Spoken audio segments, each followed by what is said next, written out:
100 हिंदू परिवारों के बीच में एक मुस्लिम परिवार सबसे सुरक्षित रहता है। 100 मुस्लिम परिवारों के बीच में 50 हिंदू सुरक्षित रह सकता है क्या? नहीं रह सकता।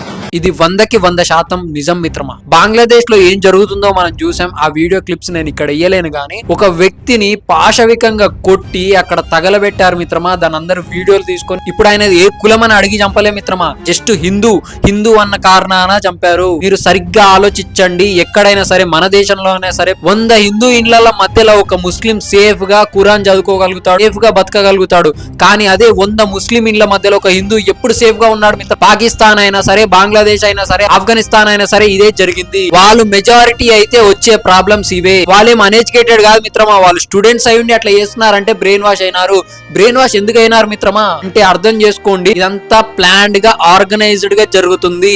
ఎవరు చేస్తున్నారో ఆలోచించండి మిత్రమా. ఇప్పటికైనా హిందువులు మనందరం ఒక్కటే అన్న సద్భావన రాకపోతే మాత్రం చాలా ప్రమాదం జరుగుతుంది. మన దేశంలో వాళ్ళు 10-12 మంది పిల్లలను కంటుర్రు. వాళ్ళ జనాభాను పెంచుకునే ప్రయత్నం చేస్తున్నారు. వాళ్ళ జనాభా పెరిగిన ఏ దేశం కూడా అంత సంతోషంగా లేదు మిత్రమా. షరియా చట్టాల గురించి ఇంగ్లాండ్ లో ధర్నాలు చేశారు చూసారా. ఆస్ట్రేలియాలో మొన్న యూదులను చంపడానికి వాళ్ళు టెర్రరిస్టులను మాఫ్ చేశారు చూసారా. వాళ్ళేం అన్ఎడ్యుకేటెడ్ కాదు. మొన్న రైసిన్ తయారు చేసిన టెర్రరిస్ట్ ఎవరు మిత్రమా? డాక్టర్. 10 సంవత్సరాలు కష్టపడి 100 పుస్తకాలు చదివి డాక్టర్ అయ్యింది. కానీ ఒక్క పుస్తకం బ్రెయిన్ వాష్ చేసి అదే టెర్రరిస్ట్ ని చేసిందంటే వాళ్ళ పుస్తకాలలో ఏమున్నాయి? వాళ్ళు ఏం ప్రీచ్ చేస్తున్నారు? హేట్రేడ్ ని ప్రీచ్ చేస్తున్నారు. అవతల వాళ్ళ రిలీజన్ మీద నిజంగా మానవత్వం ఉంటే ఎవరైనా సరే దాని మీద రియాక్ట్ కావాలి. బంగ్లాదేశ్ తగలబడిపోతుంది. హిందువులు చచ్చిపోతున్నారు. ప్రపంచ దేశాలలో 40% కన్నా ఎక్కువ పాపులేషన్ ఉన్న ఏ ముస్లిం కంట్రీ కూడా డెమోక్రసీలో లేదు. మౌల్వీలు ముల్లాలు ఏం ప్రీచ్ చేస్తారో అర్థం కాదు కానీ ఎండ్ ప్రోడక్ట్ మాత్రం టెర్రరిస్ట్ వస్తాడు. ఆ హేట్రేడ్ వస్తుంది.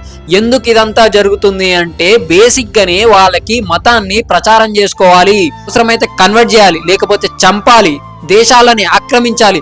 ఇది వాళ్ళ బేసిక్ ఫండమెంటల్ ఐడియాలజీ అని ప్రూవ్ అవుతుంది. వాళ్ళ దాంట్లో లేదు, అందులో లేదు, ఖురాన్ లో లేదు అని చెప్తారు. మాకెందుకు చెప్తున్నారు అది? ఈ రోజు నువ్వు సనాతన ధర్మం గురించి చెప్పాలనుకో నువ్వు మోమాట పడితే రేపటి నాడు మన దేశం కూడా ఒక ఇస్లామిక్ స్టేట్ అయిపోతుంది మిత్రమా. హనుమాన్ చాలీసా చదవడానికి రేపటి నాడు భయపడాల్సిన పరిస్థితి వస్తుంది. మతాలు సమానం అని ఎట్లా అంటారండి? ఒకడొచ్చి మనం పొడుస్తాడు, వీడొచ్చి మనం శాంతం చేస్తాడు. ఈ అపీస్మెంటే వీళ్ళు మళ్ళీ చేస్తారు మనని. వాళ్ళు మెజారిటీ అయిపోతే జరిగేది మన దేశంలో కూడా అదే.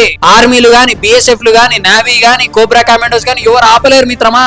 బయట ఉన్న పాకిస్తాన్ ఆర్మీతో కొట్లాడమంటే కొట్లాడతారు, బంగ్లాదేశ్ ఆర్మీతో కొట్లాడమంటే కొట్లాడతారు. కానీ మన దేశంలో మన భారతీయులని, మన దేశంలో ఉన్న ముస్లింలను బ్రెయిన్ వాష్ చేసి అందరూ ఇట్లా ఫ్లడ్ లా వచ్చేస్తే ఎవరు మాత్రం ఏం చేస్తారు మిత్రమా? పార్టీలు వదిలేయండి, కులాలు వదిలేయండి, ప్రాంతాలు వదిలేయండి, భాషలు వదిలేయండి. మనమందరం భారతీయులం, మనమందరం హిందువులం అనే సద్భావన రావాలి మిత్రమా. అప్పుడే మన దేశం సుభిక్షంగా ఉంటుంది.